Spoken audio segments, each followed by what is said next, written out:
Assalamualaikum warahmatullahi wabarakatuh. Kami dari kumpulan 2 ingin membentangkan tajuk kajian kami yaitu penggunaan kad dalam produk perbankan Islam. Ikut merujuk kepada ahli-ahli kumpulan dari kumpulan 2 yaitu saya sendiri, Jusna binti Uting, dan sahabat-sahabat saya, Nur Azlin binti Sudirman, Nadira Izati binti Sulaiman, dan Alia Syazwina binti Muhammad Munir. Seterusnya ialah pengenalan.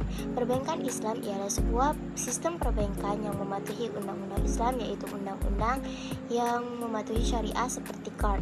Kad adalah kontrak di mana pemberi pinjaman mukrid memberikan sejumlah harta atau uang kepada peminjam muktarid dengan syarat bahawa peminjam akan mengembalikannya dalam jumlah yang sama pada waktu yang telah disepakati. Kad juga merupakan salah satu jenis transaksi dalam fikih ilmu hukum Islam yang mempunyai prinsip dasar tanpa melibatkan unsur riba ataupun disebut sebagai bunga.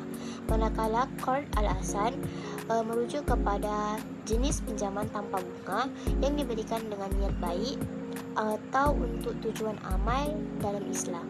Seterusnya ialah objektif kajian. Terdapat 3 objektif kajian. Yang pertama ialah menyenaraikan dalil dan hukum pensyariatan kad. Yang kedua ialah mengenal pasti rukun dan syarat kad.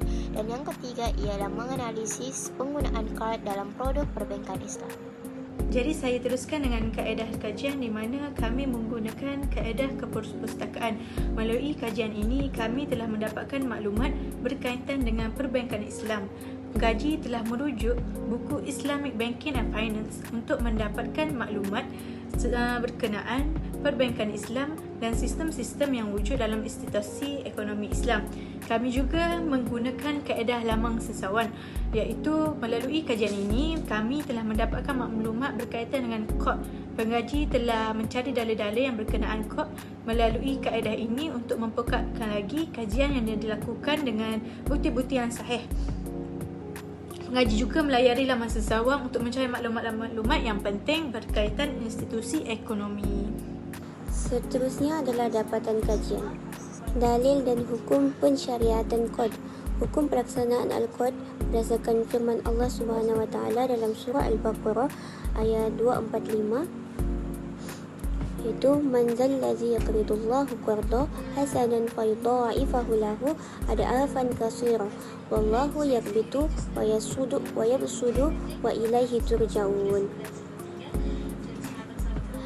Artinya, siapa yang mau memberi pinjaman kepada Allah, pinjaman yang baik iaitu menafkahkan hartanya ke jalan Allah, maka Allah akan memperlipat gandakan pembayaran kepadanya dengan lipat ganda yang banyak, dan Allah menyempitkan dan melapangkan rezeki kepadanya lah kamu, dan kepada Allah lah kamu akan kembali.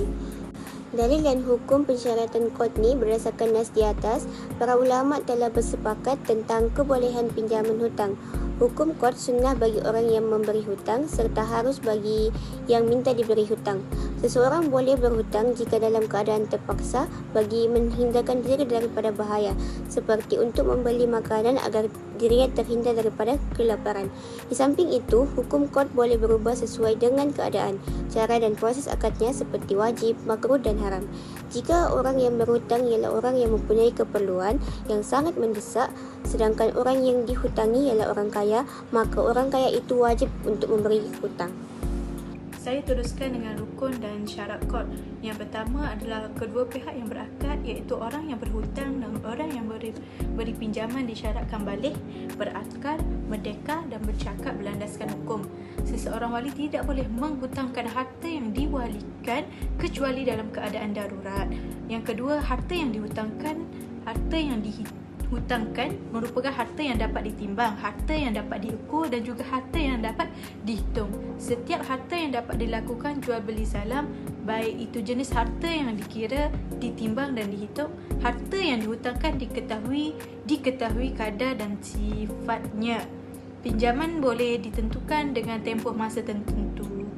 Yang ketiga adalah siroh. Akad erah dinyatakan sah dengan adanya ijab dan kabul. Merupakan lafaz ra' seperti aku memberimu hutang atau aku menghutangimu. Manakala kabul sah dengan semua lafaz yang menunjukkan kerelaan seperti aku menerimanya. Akod hutang piutang dimaksudkan untuk tolong menolong dengan sesama, bukan untuk mencari keuntungan dan exploit. Kad Al-Hasan dalam skim pinjaman atau pembiayaan. Kadar ini ditetapkan kepada golongan yang berpotensi untuk meningkatkan taraf hidup mereka di samping menjadi pemangkin untuk memajukan sosial ekonomi tertentu, khususnya industri kecil dan sederhana.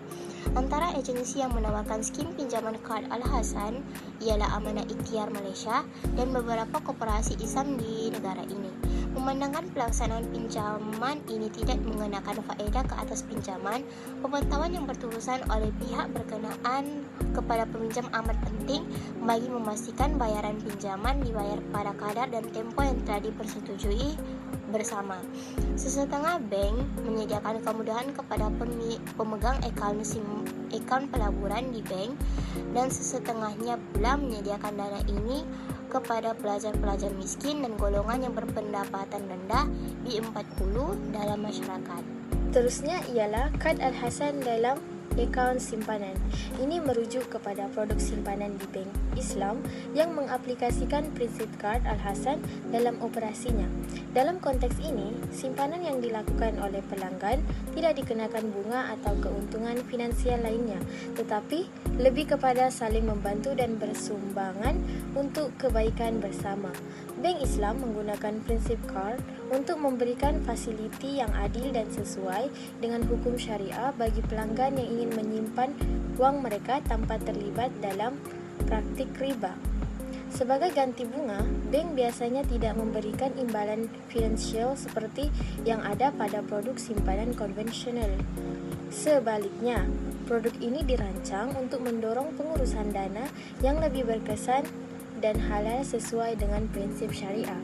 Sebagai contoh, dana yang ada bisa digunakan untuk memberikan pinjaman kepada pihak-pihak yang membutuhkan tanpa bunga, seperti masyarakat yang miskin, usaha yang kecil, yang mana sesuai dengan prinsip KAR. Saya teruskan dengan penggunaan kod dalam produk perbankan Islam. Kod Al-Hasan dalam gadaian Islam ialah prinsip kod Al-Hasan juga digunakan secara meluas dalam skim pajak gadai Islam atau Ar-Rohnu di Malaysia. Malaysia yang ditawarkan oleh koperasi dan bank. Contohnya, skim Ar-Rohnu merupakan transaksi pemberian kemudahan pinjaman wang di mana seorang penggadai Ar-Rohin akan meletakkan barang gadaian Al-Marhun yang bernilai seperti emas kepada pemegang gadaian sebagai cagaran terhadap pinjaman yang dibuat. Jumlah pinjaman adalah berdasarkan kepada nilai emas semasa dan bergantung kepada peratusan hak pinjaman yang diberikan oleh sesebuah institusi Ar-Rohnu. Biasanya jumlah pinjaman yang diberikan adalah sekitar 50% hingga 75% daripada harga barang gadaian mengikut nilai emas semasa. Pinjaman yang ditawarkan adalah berlandaskan kepada Al-Qad Al-Hasan, iaitu tidak dikenakan sebarang kadar faedah. Seterusnya, Al-Qad Al-Hasan dalam produk himpunan kontrak. Terdapat beberapa instrumen kewangan yang melibatkan himpunan kontrak seperti instrumen kewangan derivatif yang menghasilkan produk deposit berasaskan himpunan kontrak, mudharabah dan qard. Sesebuah institusi kewangan Islam mencadangkan produk deposit yang berasaskan himpunan kontrak, mudharabah dan qard, misalnya dengan menetapkan kadar mudharabah 60% dan qard 40%. Nisbah antara kedua-dua kontrak akan berterusan bermula daripada pembukaan akaun sehingga penutupan akaun. Dalam hal ini, Majlis Penasihat Syariah MPS 2005 memutuskan bahawa himpunan kontrak mudharabah dan qard dalam satu produk deposit adalah dibenarkan. Meskipun Islam mengharuskan umatnya berhutang atau membuat pinjaman kewangan, namun tindakan tersebut tidak sewajarnya dijadikan sebagai amalan atau budaya, melainkan dalam keadaan terdesak atau sangat memerlukan. Tabiat gemar berhutang wajar dihindari kerana kesannya mengakibatkan seseorang itu hidup dalam kegusaran, kerisauan dan tertekan sehingga menjejaskan rukun institusi kekeluargaan serta meregangkan hubungan persaudaraan dan persahabatan.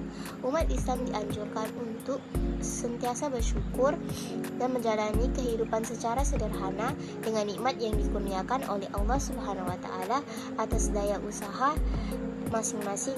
Malah mereka diseru agar berhati-hati ketika membuat pinjaman keuangan agar tidak terjebak dalam kancah hutang. Ini merupakan bibliografi yang mana sumber yang kami gunakan semasa melakukan kajian ini. Sekian dan terima kasih.